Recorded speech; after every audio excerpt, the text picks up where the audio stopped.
Film की शुरुआत में दिखाए जाते हैं दो बूढ़े लोग जो दोनों हस्बैंड वाइफ थे। वो छुट्टियां गुजारने के लिए कहीं पर जा रहे थे। वो रेडियो पर गाने सुनते हंसी मजाक करते अपने सफर पर जा रहे थे, मगर तभी उनका रेडियो खराब होकर अपने आप ये गाना जीपर्स क्रीपर्स लगा देता है। तभी इनके पीछे एक ट्रक आ जाता है जिसका ड्राइवर काफी गुस्से में ट्रक चला रहा था। तब ये देखकर वो थोड़ा डरने लगते हैं, मगर फिर वो ट्रक आगे निकल जाता है। अभी वो लोग सुकून का सांस लेते ही हैं, मगर तभी उन्हें वो ट्रक एक जगह पर खड़ा हुआ दिखता है जिसके ड्राइवर ने काफी अजीब तरह का सूट पहना हुआ था। वो एक लाश को ठिकाने लगाने के लिए एक जगह पर फेंकने जा रहा था, जो देख वो लोग काफी परेशान हो जाते हैं। बूढ़ी औरत डरती हुई कहती है, यहाँ बहुत ही खतरा है, हमें यहाँ से चलना चाहिए। तो अभी वो लोग जा ही रहे थे, मगर वो दोबारा से उनका पीछा करने लगता है। अब ये देखकर तो वो और डर जाते हैं।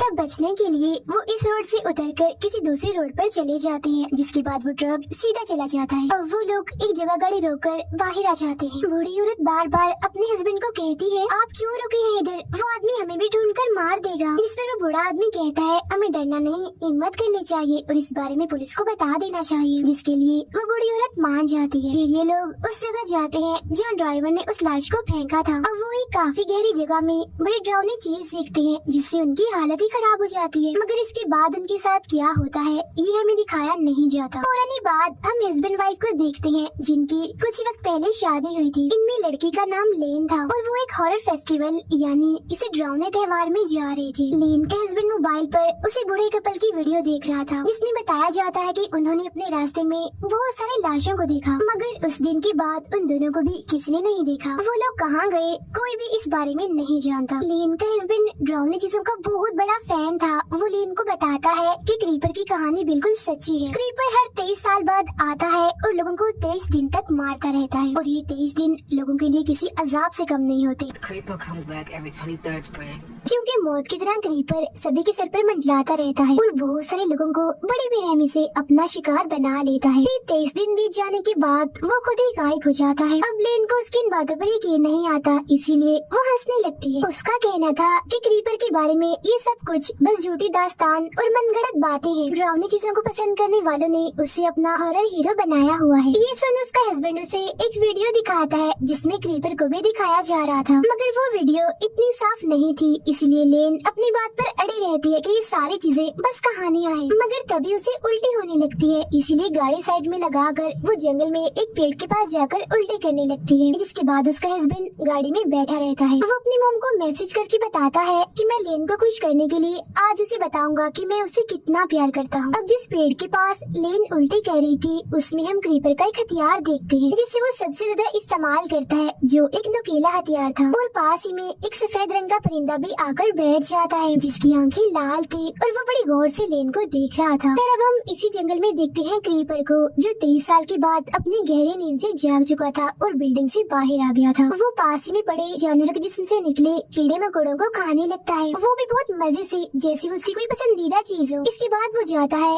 एक स्केर क्रो के पास और उसके कपड़े निकाल कर पहन लेता है क्योंकि ये उसका पसंदीदा सूट है। स्केर क्रो दरअसल खेतों में खड़ा किया गया इंसान जैसा पुतला है जो परिंदों को डराने के लिए खड़ा किया जाता है। फिर इसी जंगल में हम लेन के एक दोस्त को देखते हैं जो उसी फेस्टिवल में जा रहा था, लेकिन वो रास्ता भटक चुका था तो लेन से कॉल करके रास्ता पूछ रहा होता है। जैसे ही एक पेड़ के पास जाता है तो तभी अचानक से उसके पीछे आ जाती है उसकी मौत यानी क्रीपर। देखते ही देखते उस पर हमला करके बड़ी बेरहमी से उसे मार देता है।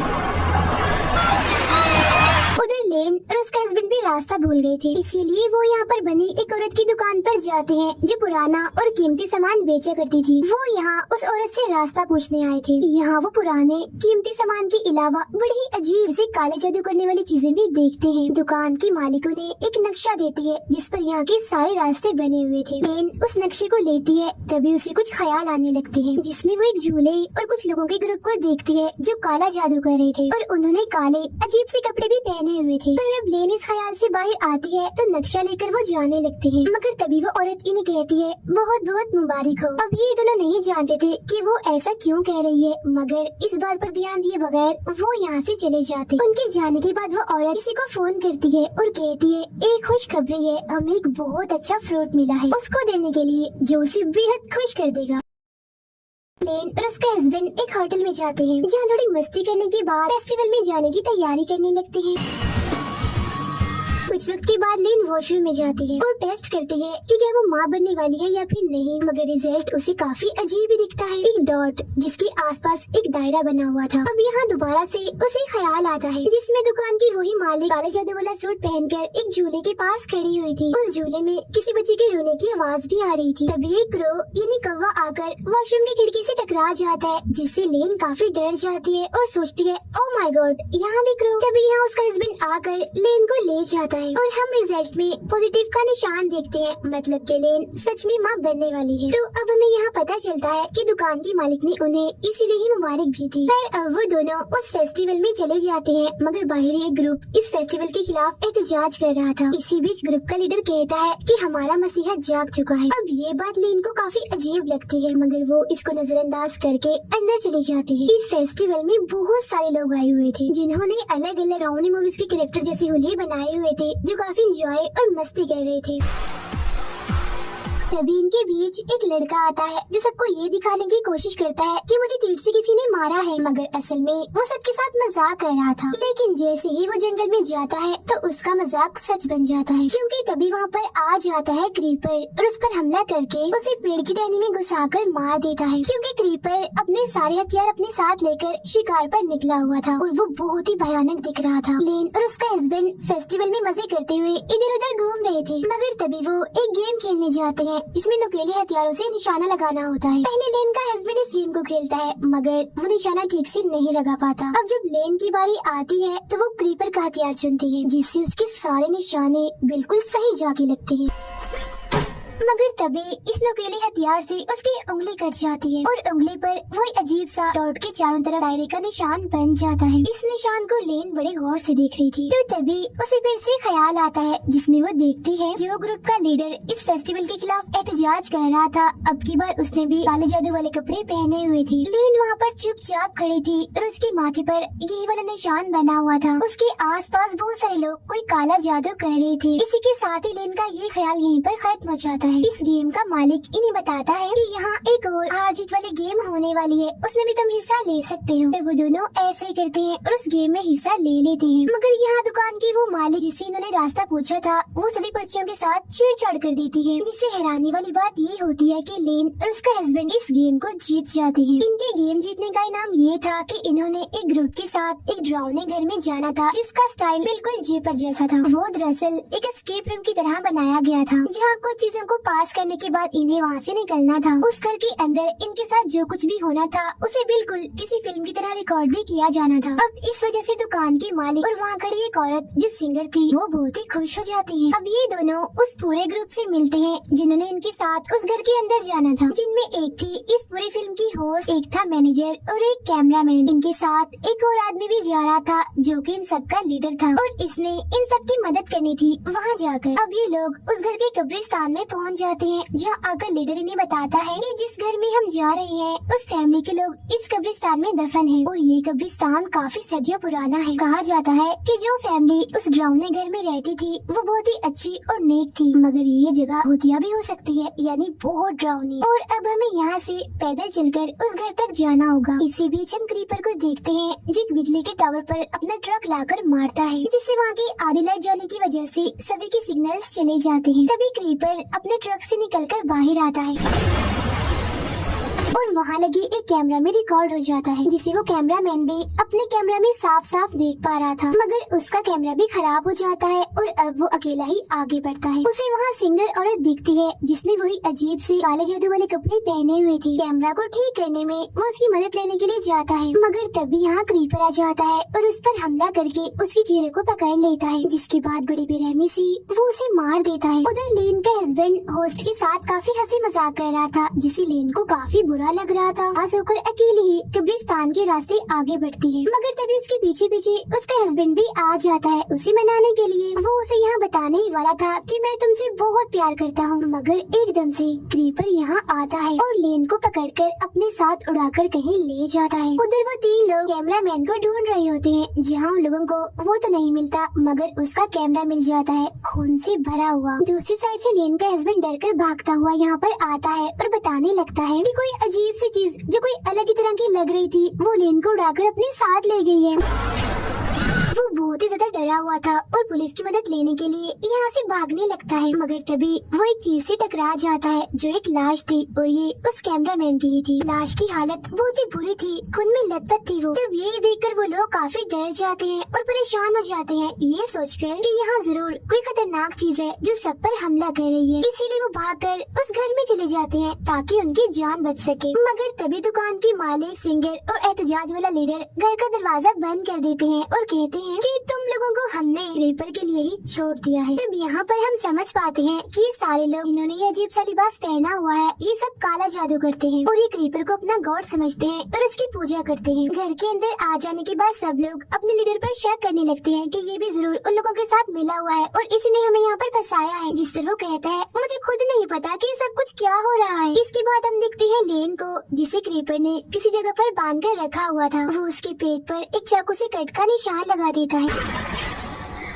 उधर वो लोग डरते हुए इधर उधर जा रहे थे। जिसके बाद वो उस कमरे में जाते हैं जहाँ लेन की उस दोस्त की लाश लटकी हुई थी जो जंगल में अपना रास्ता भटक गया था। इसके फौरन बाद यहाँ पर आ जाता है क्रीपर, जिसे देखकर तो उनकी हालत ही खराब हो जाती है। अब हॉरर चीजों को पसंद करने वाले जो क्रीपर को अपना हीरो समझते थे, आज उनकी बात सच हो गई। मतलब कि सच में क्रीपर पाया जाता है। उसके बारे में जो बातें हैं वो मनगढ़ंत नहीं है। यहाँ हम उसका हुलिया साफ साफ देख पाते हैं जो बेहद भयानक था और उसका चेहरा बहुत ज्यादा डरावना था। लीडर जिसके हाथ में गन थी वो क्रीपर पर गोली चलाता है जो क्रीपर के हाथ पर लगती है, जिस वजह से वो रुक जाता है। तो मौका देकर वो लोग यहाँ से भागने लगते हैं। अब क्रीपर लेन की दोस्त की लाश पर से उसका हाथ उखेड़कर अपने हाथ पर लगा लेता है, जिससे वो बिल्कुल ठीक हो जाता है। तो अब हम यहाँ ये समझ पाते हैं कि क्रीपर सभी की लाशों को इस्तेमाल करता है और उनके जिस्म के हिस्सों से ही जुड़कर वो बनता है और अगर जख्मी हो तो उनके जिस्म का कोई भी हिस्सा इस्तेमाल करके बिल्कुल ठीक हो जाता है। इन खुद को किसी तरह छुड़वा लेती है और वहाँ से भागकर इन लोगों के पास आ जाती है। वो लोग एक कमरे में जाते हैं जहाँ पर फोन था। मैनेजर का पैर वहाँ बिछाए एक जाल पर लग जाता है, जिससे उसका पैर जख्मी हो जाता है।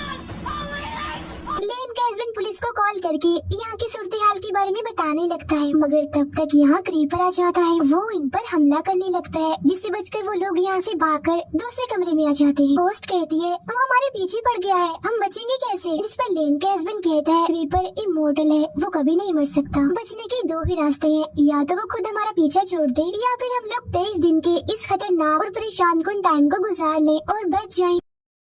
तभी क्रीपर यहाँ भी आ जाता है। वो लोग उसे भगाने की कोशिश करते हैं, मगर वो होस्ट पर हमला कर देता है। वो उस पर अपने हथियार से हमला करके उसका सर ही काट देता है, जिससे उसका बहुत सा खून बह जाता है और बड़ी बेरहमी से उसकी मौत हो जाती है। फिर वो उसे उठाकर अपने साथ ले जाता है और उसका दिमाग निकाल कर खाने लगता है। उधर वो लोग एक ऐसे कमरे में जाते हैं जहाँ बहुत सा काले जादू का सामान पड़ा हुआ था। ये वही जगह थी जहाँ क्रीपर को गॉड समझने वाले लोग उसकी पूजा करते थे। तभी लेन को एक ख्याल आता है, जिसमें वो देखती है कि काला जादू करने वाले लोग उसके आसपास हैं, जिसके जिस्म पर खून डालकर उसका पेट काटकर इस वक्त भी जादू ही कर रहे हैं। फिर तभी क्रीपर उसके पास आता है, जिससे वो समझ जाती है कि क्रीपर मुझसे क्या चाहता है, यानी मेरा बच्चा। फिर वो ये बात अपने हस्बैंड को भी बता देती है कि हमारा बच्चा होने वाला है और वो बच्चा क्रीपर लेना चाहता है ताकि वो उसे कुर्बान करके उसकी जिंदगी खुद ले ले।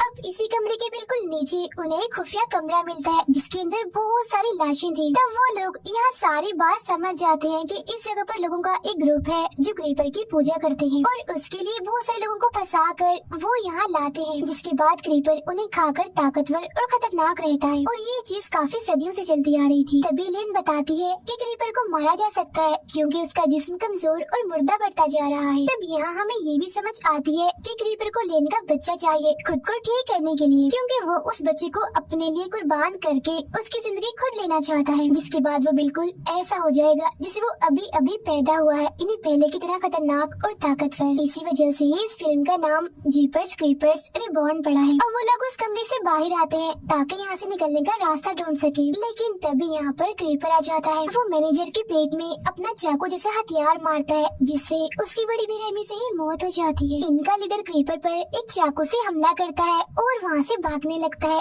तो वो भी लीडर का पीछा करता है। तभी बाहर क्रीपर लेन को देखता है जो काला जादू करने वाला चाकू अपने हाथ में लेकर खड़ी हुई थी। फिर वो उसके पास जाने लगता है क्योंकि लेन ने खुद को उसके हवाले कर दिया था। उधर लीडर और लेन का हस्बैंड घर की छत पर चढ़ जाते हैं। क्रीपर लेन के पास आता है और उसका गला पकड़कर उसे ऊपर उठा देता है। अब हम जानते हैं कि लेन को हथियार चलाने काफी अच्छे से आते थे और उसके पास कुछ नुकीले हथियार मौजूद भी थे जिन्हें पहले वो क्रीपर के कान में घुसा देती है और बाद में उसकी आंखों में मारकर उसकी आंखें फोड़ देती है।